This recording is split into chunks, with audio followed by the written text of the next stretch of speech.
Good afternoon. My name is Scott Brockman, and welcome to today's webinar, an IDF General's Heroism on October 7th and Insights on the Road Ahead. Our special guest is Major General Reserve Noam Tibon, who has held several senior positions in the IDF over a 35-year career specializing in combat operations, counterterrorism, and homeland security, including most recently as commander of the Northern Formation, where he was responsible for securing Israel's northern border with Lebanon. Today's discussion comes at a crucial juncture as Israel defends itself against the escalating rocket and drone attacks by Lebanon-based Hezbollah and now activity on the West Bank. The nation is in a state of emergency and the North remains on edge, despite indications that a wider war emanating from Lebanon has been avoided for now. The University of Haifa has been coping with this upheaval on an ongoing basis, including by restricting large gatherings on campus and instructing some staff to work from home. And looking further ahead, the university is continuing to serve as a regional growth engine by presenting a bulwark of stability, security, and resilience during tumultuous times. Our discussion will be moderated by Dubi Weissglas, chair of the executive committee of the university and former Director General of the Prime Minister's office under Ariel Sharon. The conversation will take us behind the scenes of General Tibon's heroism on October 7th, while we also hear his insider's perspective on the war in Gaza, the conflict with Hezbollah, the Iranian threat, and now overnight, activities in the West Bank. Before we get going, we will have a dedicated Q&A section at the end of this webinar. So please do leave any questions you have for Noam or Dubi in the Q&A box if you are joining us on Zoom or in the comments section there. And if you are tuning in live on Facebook, the same goes there as well.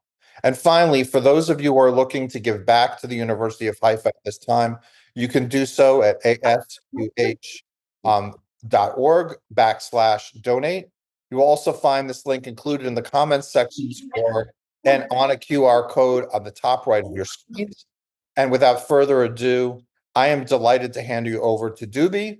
Just one caveat is that we are scheduled to broadcast for an hour, but because of the nature of this conversation, and we anticipate lots of questions, we might go over the hour. So Dubi, over to you.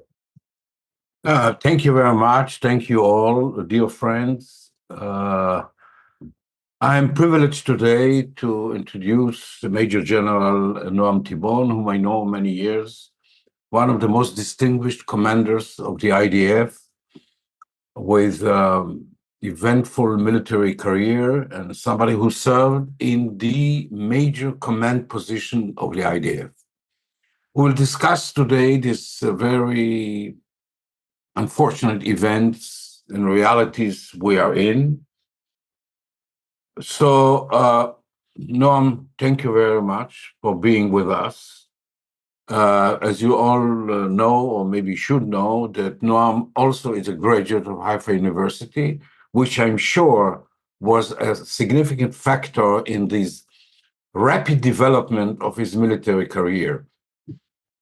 At least I do hope this is the case. So, Noam, October 7th, this very horrifying day, also for you personally, was pretty much a traumatic event. Please share with us your experiences of that day. Okay, thank you very much. It is my pleasure to talk with you. I did my bachelor degree in Haifa University. And thank you very much for the support of Haifa University and the support of the State of Israel during this difficult time. On October 6th, I live in Tel Aviv. On October 6th, near our Shabbat dinner, my wife, Dr. Gali Tibon, a Holocaust researcher, and myself, we were focusing on the 70th anniversary of Kibbutz Nahal Oz. Kibbutz Nahal Oz is the closest point to Gaza, less than 1 kilometer from the border. And our son, Amir, and his wife, Mary, decided to move there as a Zionist act after one of the operations in Gaza. And they lived there, and we were very proud of them.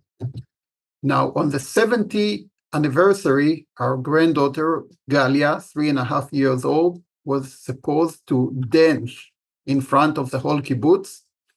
And we got a call from the south, which basically said that the first dance is great, but they need some help on the second dance. And we were a little bit worried because we wanted that she will be very happy.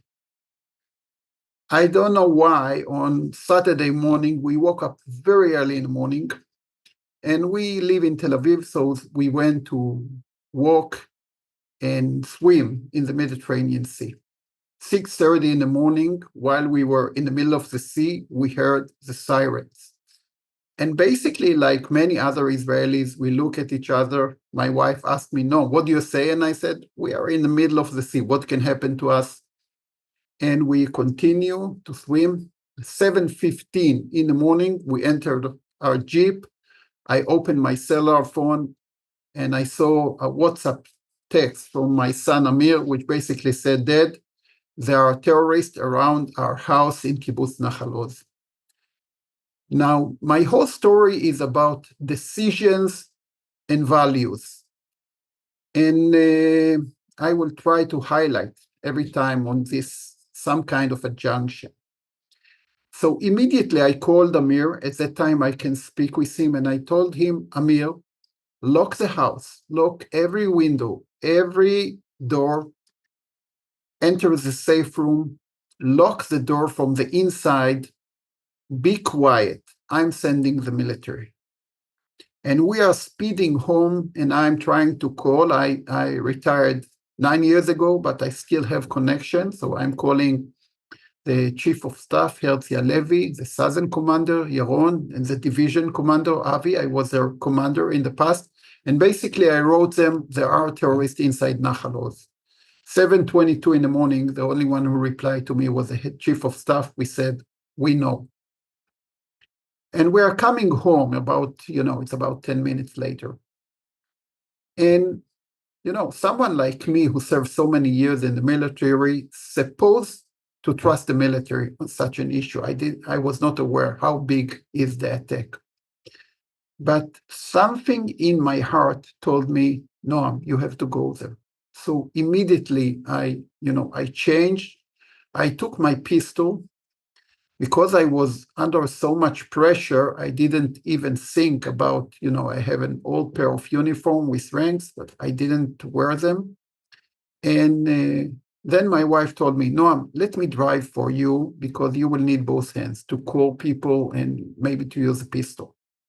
And this was a very good advice. So we are jumping into our Jeep and we are speeding south. 7:30 in the morning, we got another text message from Amir. They are shooting on the house. I think there is a terrorist inside the house. By the way, he was not mistaken because 7:30 in the morning, more than 100 terrorists entered Kibbutz Nahal Oz on the first wave. They had a very good intelligence, so they went directly to the house of Ilan Fiorentino, Zichrono Livracha, the head of the security of the kibbutz. He went out to fight with them, and he was the first casualty of Kibbutz Nahal Oz. The whole battle was on my son's porch because they are neighbors. And we have video from the cameras of the Hamas on my son's porch. So one wall distance between them and my son. And basically, I said, "Amir, be quiet. We are sending the troops." And we are speeding. I'm trying to call everyone who I know from the military. Nobody responds. From Ashkelon, we are the only vehicle on the road. We turn left on Yad Mordechai Junction. The traffic is red, but nobody is there. So we are just rushing. And basically, we meet the war near Kibbutz Nir Am, near Shderot. And this is something just like a movie. We see a police car standing in the middle of the core, and there is a white pickup coming to them, and the policemen are shooting from both sides of this vehicle. And one of the policemen turned to me and said, "Go away, go away." We stopped aside. We were, thinking what to do, maybe to cross through the fields. And it's a matter of seconds that suddenly a young couple jumping from the bushes near the main road into the fire and asking for help. So immediately we opened the door, we let them in. They were shaking. We gave them water. We asked them, what happened? And they said, we were in a festival.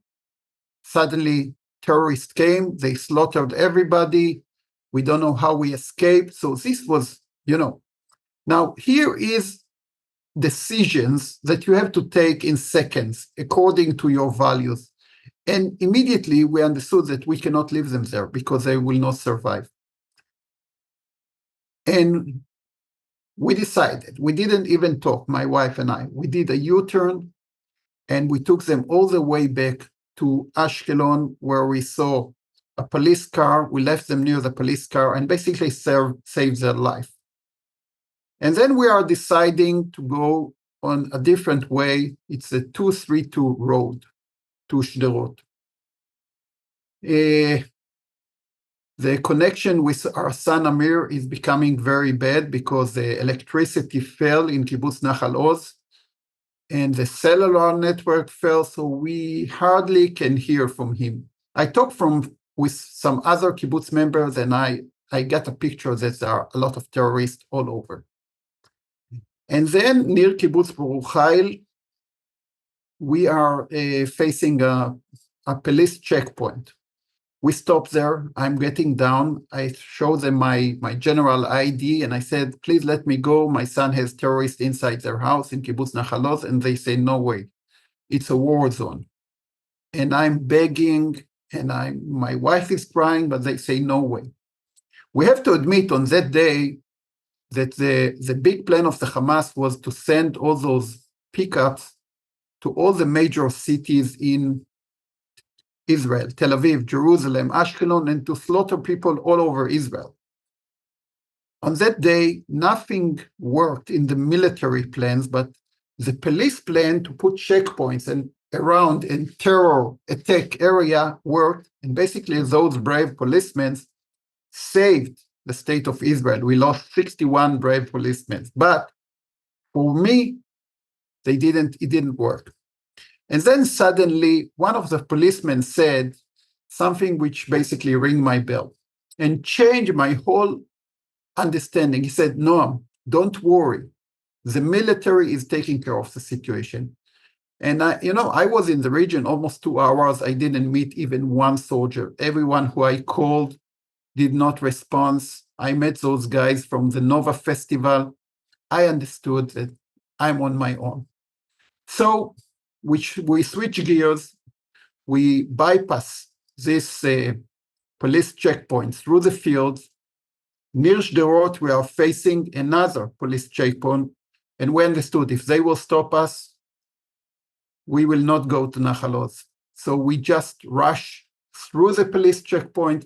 We opened the windows, they pointed their guns on us, and basically we shout, we are Israelis, don't shoot, don't shoot. About 10 o'clock in the morning, we are at Sderot Junction. Now, I served many years in the military. I was always combat. I saw bodies. This was part of my profession. I never saw something like this in my lifetime. So the whole junction was full of cars, upside down, burning on the ditches, and it was all full of bodies of young people, bodies of policemen, bodies of terrorists, motorcycles with Gazan license, huge mess. And basically, this is something which I never saw in my lifetime. So we stopped aside and we had a discussion, my wife and I. We didn't talk too much because we were focusing. I was focused on the mission. Now, we don't have connection with Amir anymore. And basically, my wife is telling me something very smart because I'm telling her, listen, Gali, this is very, very dangerous. I don't, I never saw something like this in my lifetime. And then she said, Noam, if I would tell you about a couple, not in Israel, somewhere else, not us, and basically they are, 10 miles from their kids where they have terrorists inside their house, what would you suggest them? And this was it. We decided that we are going. So we are going south. The whole area, 10 o'clock in the morning, 11 o'clock in the morning, was occupied by Hamas. There were no state of Israel and no IDF. And we are driving on the road. We are the only vehicle on the road. And my wife is maneuvering between bodies of young Israeli people. And I'm very ready and alert with my pistol. And then it's not a long distance, near Kibbutz Mefalsim, halfway to Nahal Oz. Basically, there is a battle on the gate of the kibbutz between soldiers and terrorists. So we are jumping to a shelter nearby, and basically we are waiting until the fire ends. It's almost about 12 noon. And then, suddenly my dream comes through. 3 armored vehicles with Yamam. This is the elite police force, the best force anti-terrorist in Israel, coming to the junction.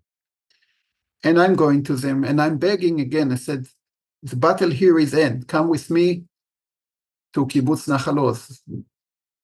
And the soldiers really want to help me. But then the commander, and this was one of the biggest problems on that day, said, I need orders, I need permission. And basically the whole system collapsed. Nothing worked. The Hamas occupied the division base of Gaza. And I'm begging. I beg like I never beg in my lifetime. And then one brave soldier, he was already wounded, but not critical. He said, Noam was my commander when I was in the West Bank, in Duvdevan unit. I'm going with him. And this was the first one who really helped me on that day. So we decided to leave Gali there alone in the shelter, and we are going to south, to the unknown. There is shooting all over, and we are driving in my vehicle. Now I'm driving with a pistol, and Avi, he's, full arm, but wounded.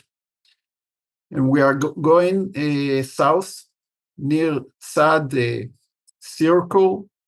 You have to turn west to Nahal Oz. And basically, there were Israeli attack helos in the sky. And we were afraid that they will identify it as terrorists and shoot at us. So we waited a few minutes. And then suddenly a military vehicle came, officers from the paratroopers basic training. And we asked them, what is your mission? And they said, we heard that there are forces near Nahal Oz who need help. And said, great, let's go together. And now we are driving in a very side road to the Kibbutz Nahal Oz. I'm leading and they are behind me. And then about 1 kilometer, when we see the houses of the kibbutz, we heard shooting again. I'm looking at my left-hand side and I see an Israeli Jeep. It's full of holes of bullets. On the one hand side, you see 5 Israeli troops. And on the other hand side, you see about 7 or 8 Hamas Nukhba soldiers attacking them. So immediately we stop. We jump, and I'm, jumping and lying between the soldiers. We are under very heavy fire. Immediately, I understood that my pistol is useless. And then I'm turning to my right-hand side, and there is 3 Israeli troops, all dead. Chen Buchris from Ashdod, the deputy of Maglan unit, Iftach Yabetz from Ramat HaSharon, an officer, and Afik Rosenthal from Kfar Menachem, all dead. And on my left-hand side, there are 2 soldiers, which are, very, very in a difficult situation.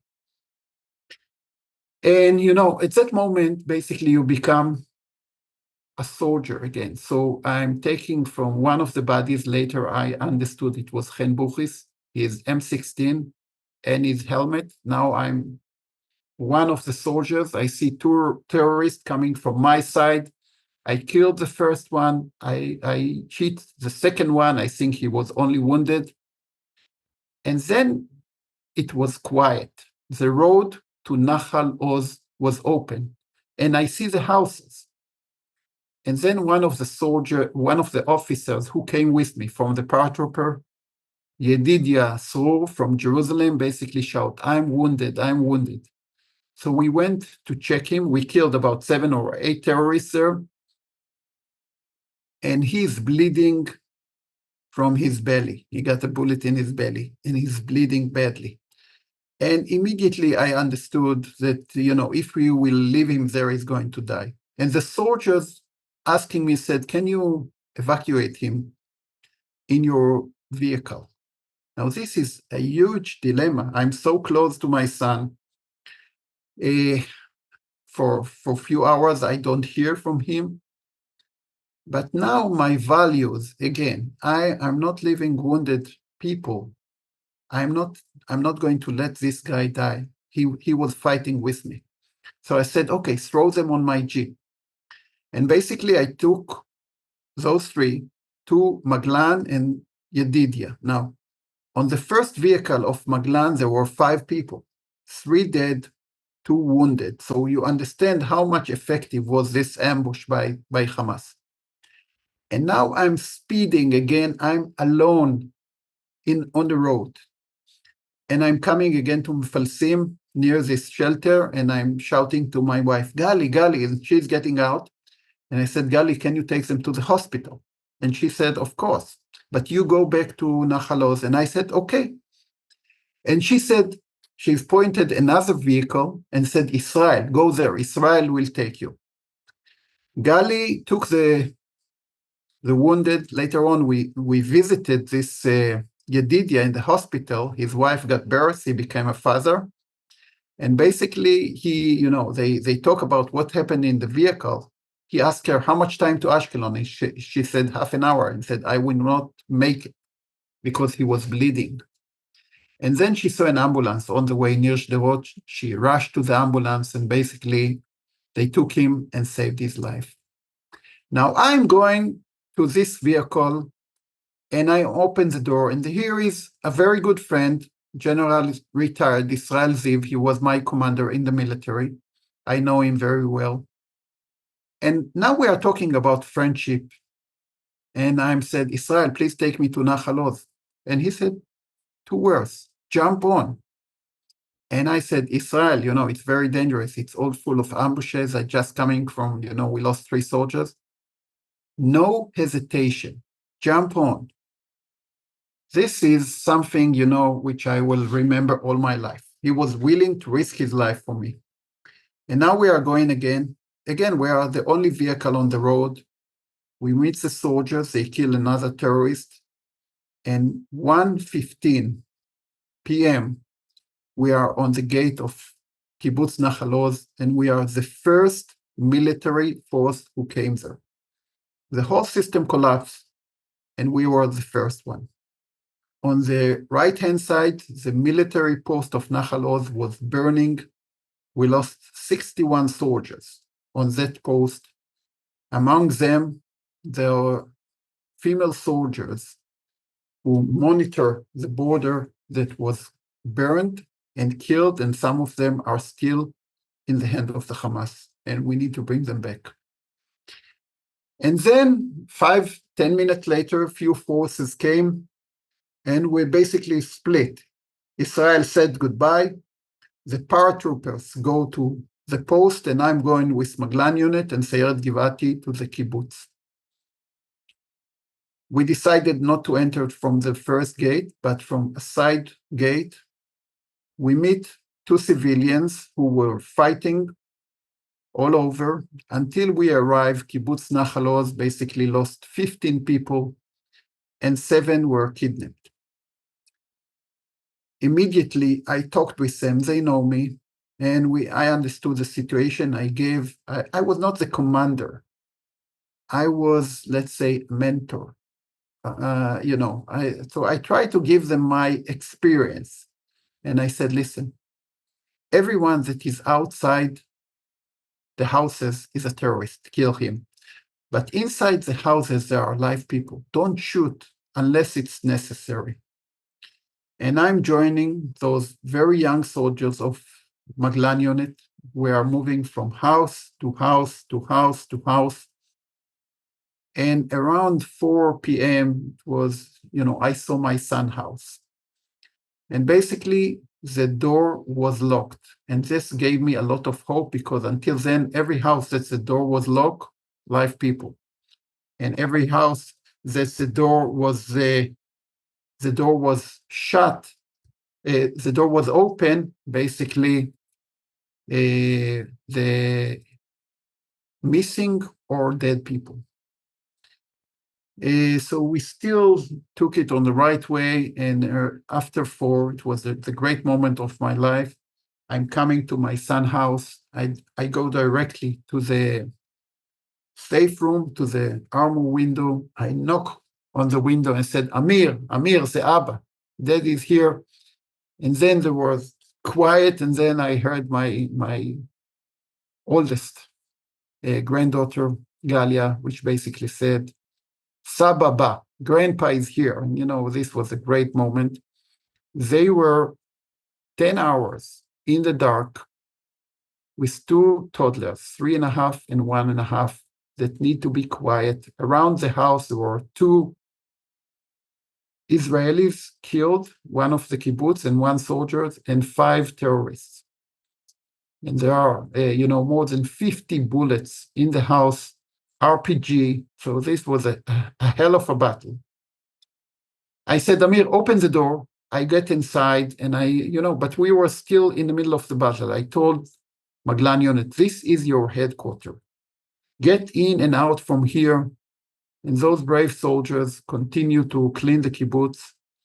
Since we arrived to the kibbutz, we killed more than 30 terrorists, and only 1 kibbutz member was killed. And all the credit goes to the brave soldiers of Mishmar HaGvul, Maglan, and Sayeret Givati, who really did a great battle there. And around midnight, we evacuated more than 400 live people from Kibbutz Nahal Oz. And if there is one thing that I'm very pleased on that day and very proud that I worked according to my values. I didn't leave anyone behind me. Everyone who I met, the people from the party, the soldiers, the wounded soldiers, and of course the whole members of Kibbutz Nahal Oz, I saved their life. And I think this is the DNA of the Israelis. So this was a great day. Well, I think we couldn't get a better description of these horrifying events, the way you put it. Now, General Tibon, let's try to focus on what's happening now. How you see the current situation in Gaza? What are we up to? What's happening? What is the goal, if there is any, and what should be the goal?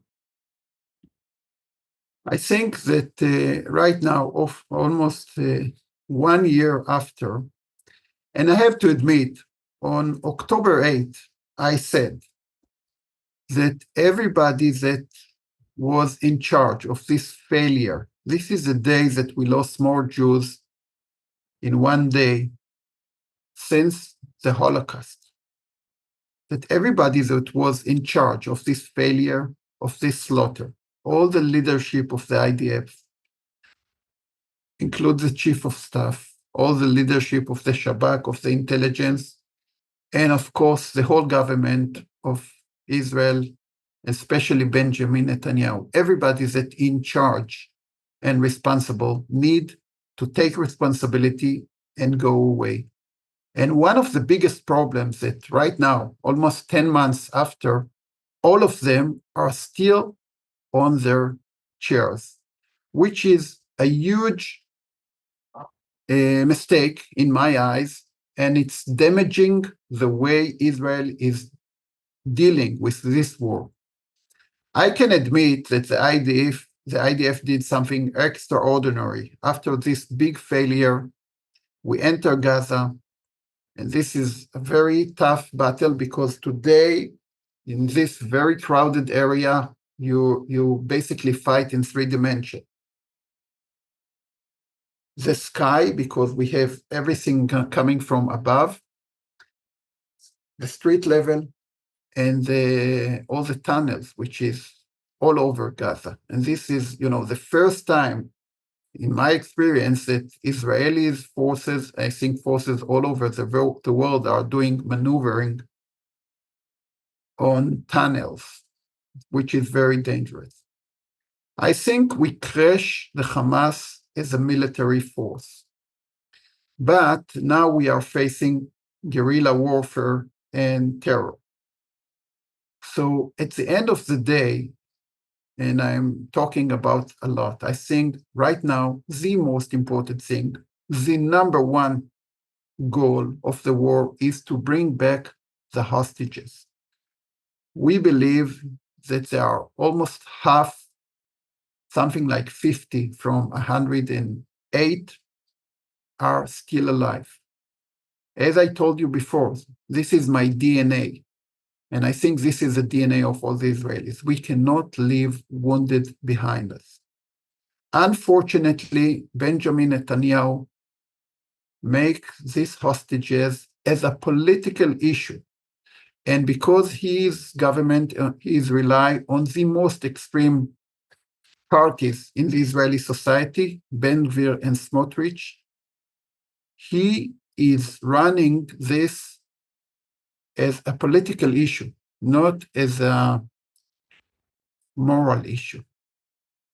And I believe that right now we need to do a hostage deal. I believe that there is a path to do it. I think there were a few good plans made by the Biden administration, and we need to do it, number one, because this is the right thing to do, and number two, because we need to close the southern front and give the IDF the time to prepare for the northern front, and we will discuss it later. But unfortunately, what we find out in this war that the IDF is too small for the missions.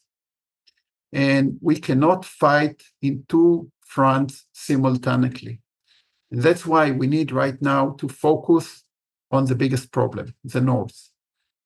We need to close the south to do this hostage deal and be prepared for our major problem, which is Hezbollah and Iran. And I think that every day that Netanyahu, from all kinds of political reasons, are delaying it, basically, those people are dying in the tunnels,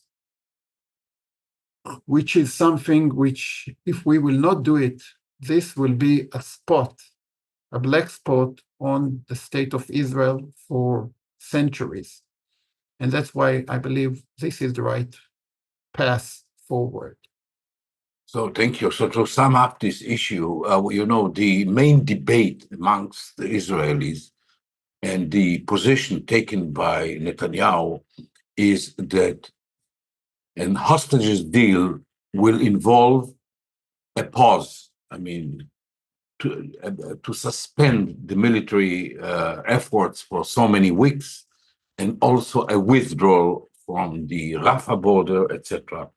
In your view as a military expert, if we will accept those terms, does Israel take an extraordinary risk, or we are jeopardizing the security, or to release the hostages worth to take this risk if there is a risk? What do you think?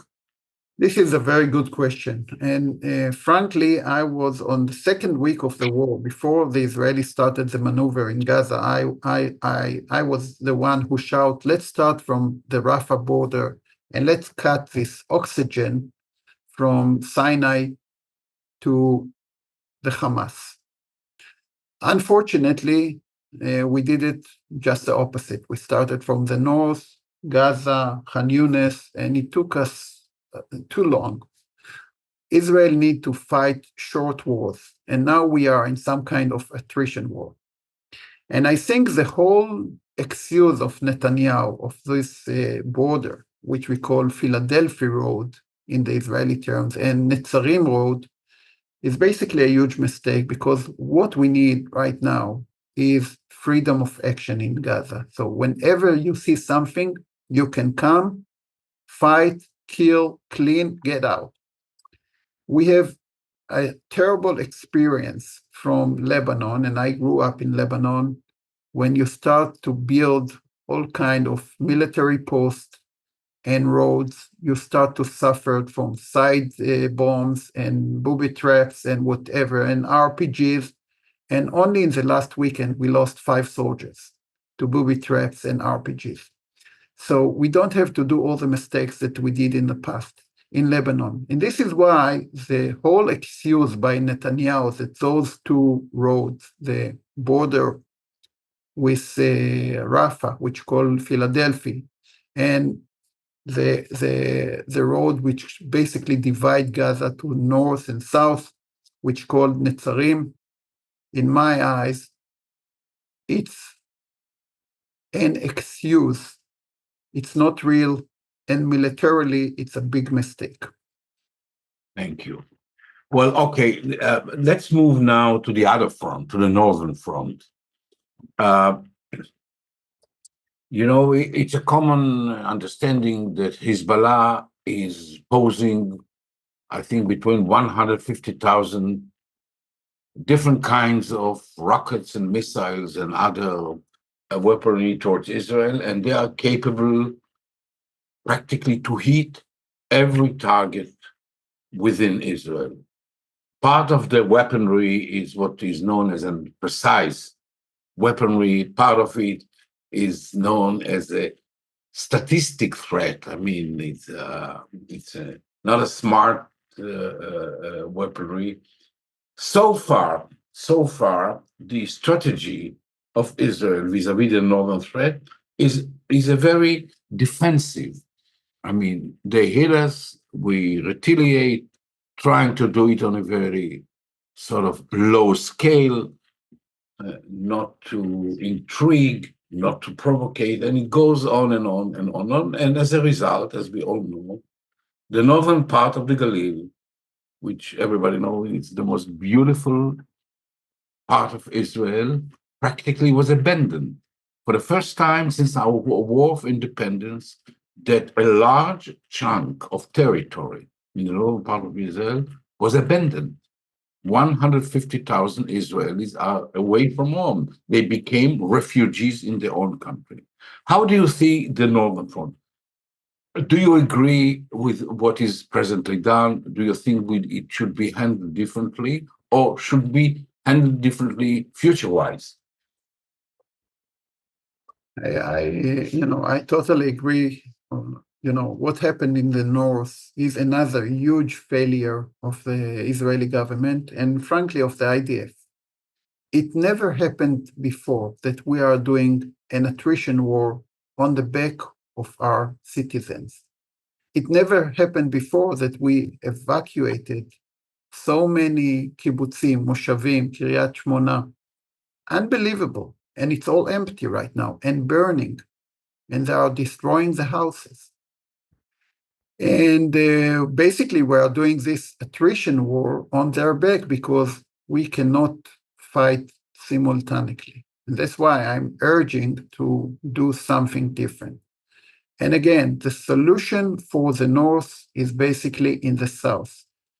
To do this hostage deal, to close the Southern Front, to prepare the IDF, and then I think there are 2 options. Option number 1, that Hezbollah, which basically, Lebanon suffered a lot as well, will see that we are serious, and he will go to some kind of an agreement, which he will have to take his forces back to 1701 decision, which means far away from the Israeli border.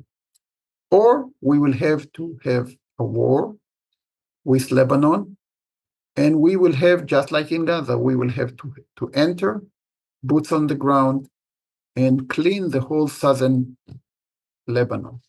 At the end of this maneuver, still we will have to have an agreement. So I prefer right now to give the IDF some time to prepare, and then if the diplomatic effort is not working, we have no choice, because at the end of the day, one of the terrible things that happened to us on October 7 and under the Benjamin Netanyahu leadership, that the Arabs are not afraid from Israel anymore. Our deterrence broken to pieces.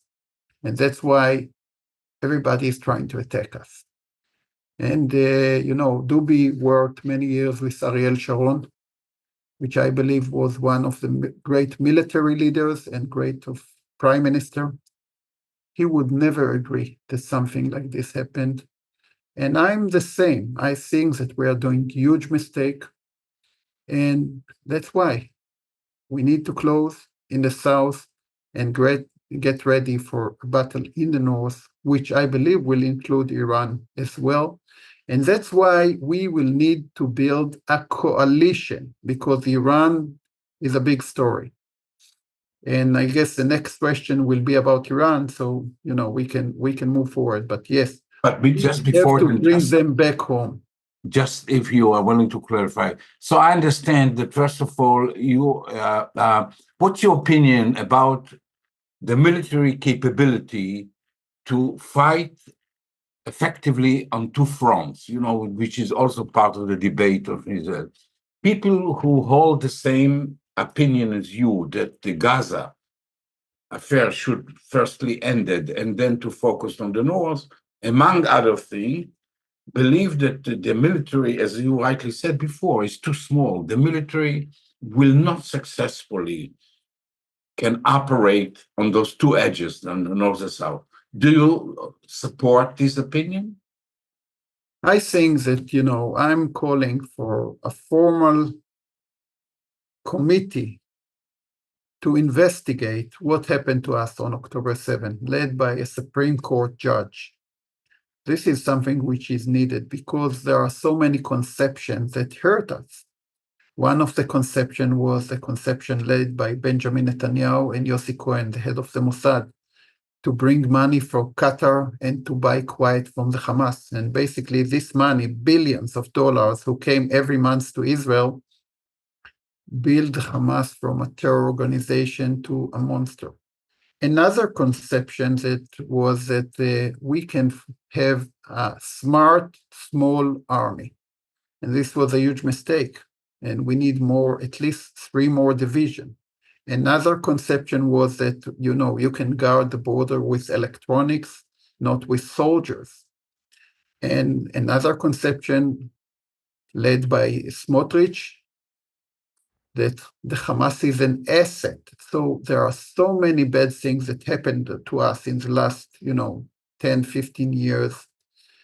And one of them is, of course, that the IDF is too small. We need 3 more divisions. And as you know, there is now a huge debate in Israel, and I'm very involved in it because we need to recruit the ultra-Orthodox, which basically are not serving in the IDF. And it's a huge manpower source that can be very good soldiers. And again, the government, instead of pushing it forward, because of political reasons of the coalition, are trying to create some kind of, let's say, a law, to pass a law that basically will not recruit even one ultra-Orthodox guy. And this is also a huge battle in Israel, because right now, when Israel is fighting for its life for almost a year, we need everyone.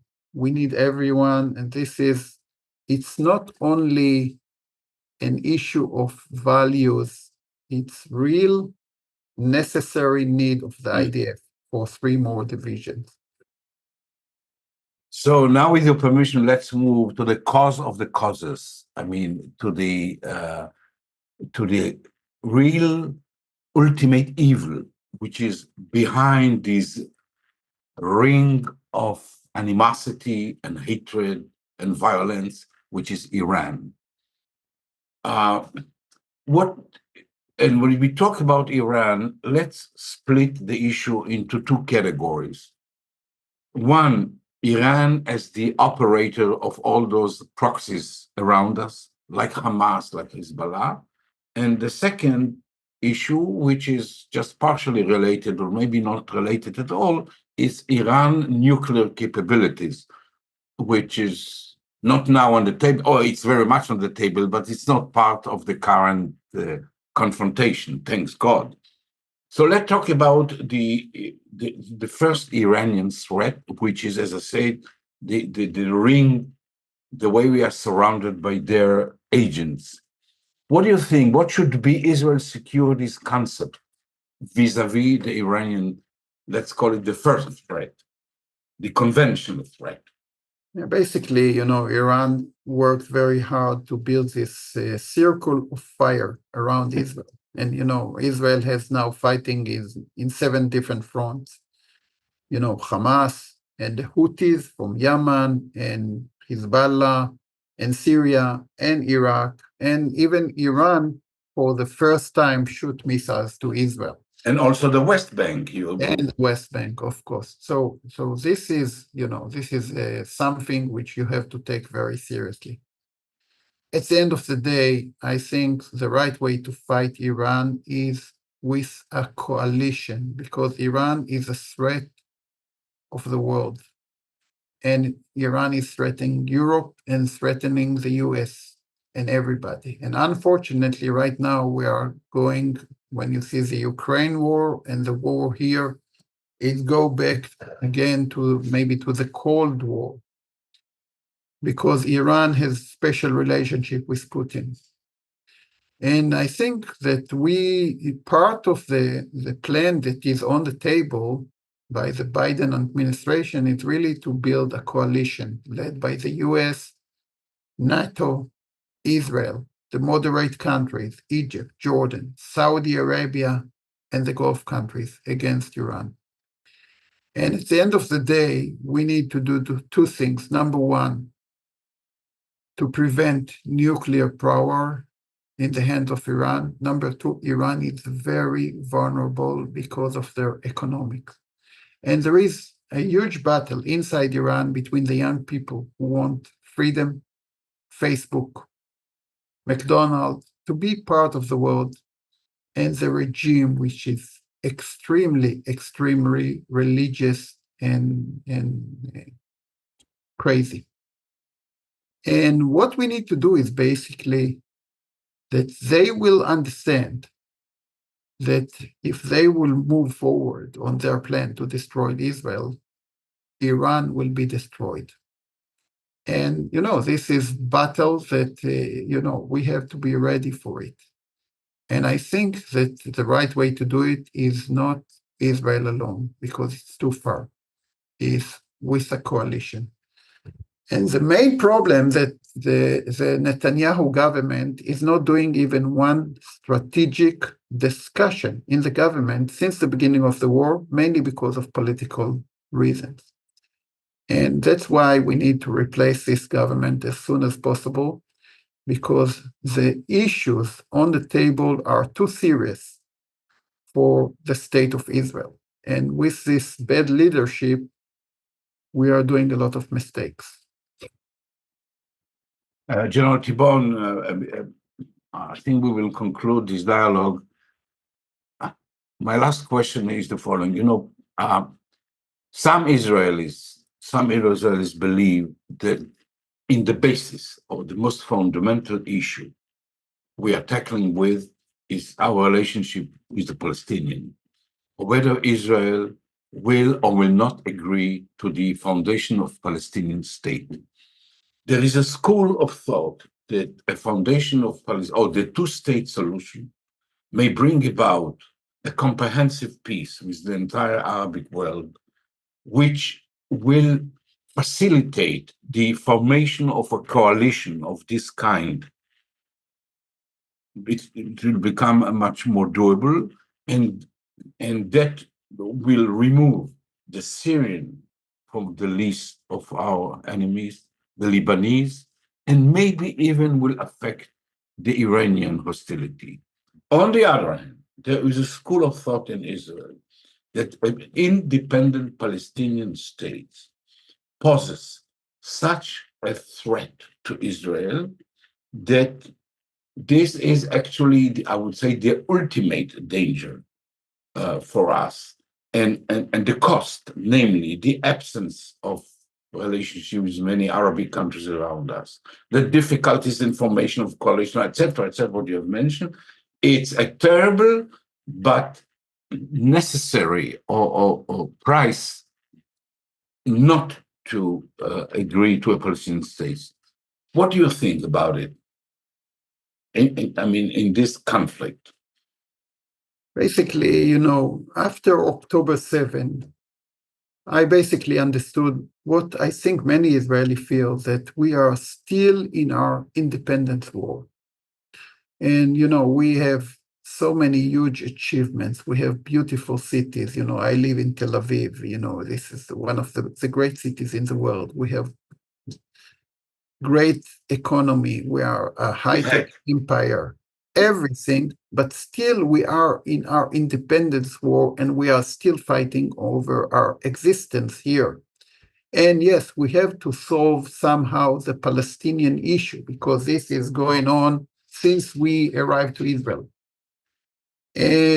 Right now, I think that the main issue is security, which means we cannot take more risk. But yes, in the future, when we feel that Israel is secure, we will have to deal with the Palestinian issue, one way or another. And I can tell you that what's going on today in the West Bank, the way some of the extremist right-wing Israelis behave, they are damaging a lot of the Israeli image, and I highly against it. And unfortunately, this is part of this extreme government that, Benjamin Netanyahu have Smotrich and Ben-Gvir, and this is bad for the state of Israel. I don't believe that right now we can deal with the Palestinian about peace, because we don't have the right leadership. And frankly, I served many years in the West Bank. Mahmoud Abbas, Abu Mazen, he is not the right leadership as well. But yes, in the future, we will have to deal with it, and we will have to find a solution. Otherwise, this war will continue forever. And, we need to be smart here. And sometimes really leaders need to take tough decisions. People like Churchill or de Gaulle, or I can, bring examples in American history as well. And yes, we will need to find the right leadership. And also the Palestinians will have to find the right leadership, because at the end of the day, any solution will have to be a big compromise. But right now, in the next few months, I really believe that security. This is the number one effort. But yes, you cannot put it behind the carpet, because from my experience, problems that you are not taking care of them on time are not chasing you.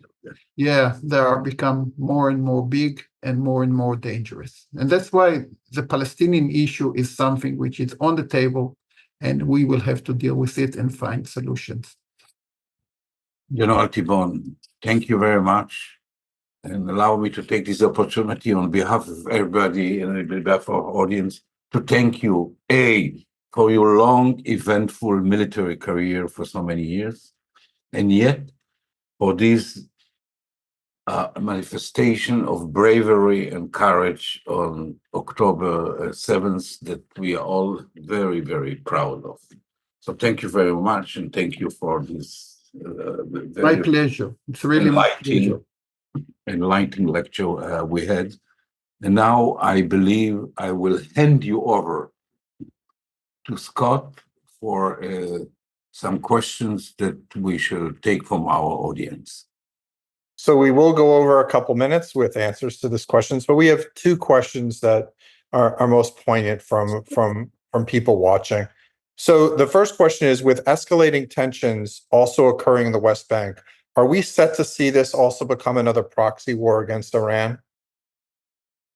I believe that the dream of Sinwar was that,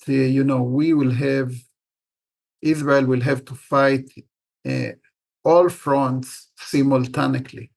And this circle of fire.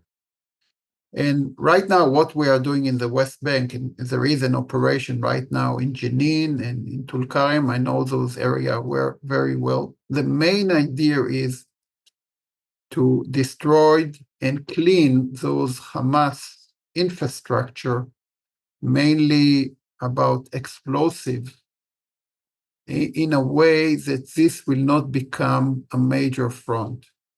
We were lucky about a week ago when a terrorist with a big bomb came into Tel Aviv, and by coincidence, the bomb was not hit among Israelis.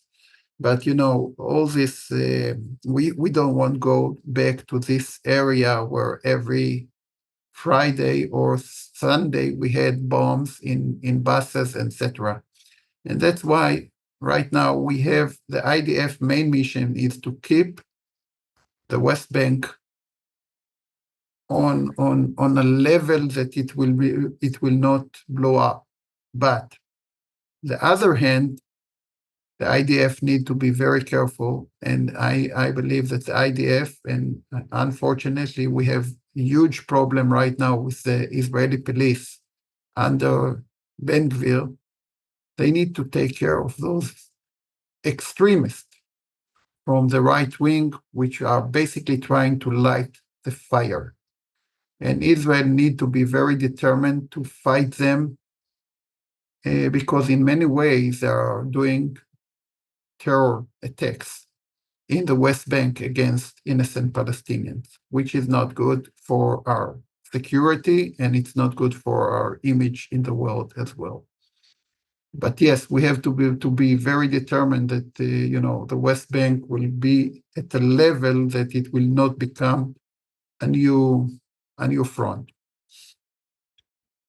They're very interesting and important and it's an important question with what's going on even in the last 24 hours. With elections around the corner here in the United States, how big of a bearing do you believe the outcome will have on the ongoing conflicts with Hamas, Hezbollah, and Iran? First of all, I don't want to be involved in what's going on, in the election in the United States. I always believe that the state of Israel,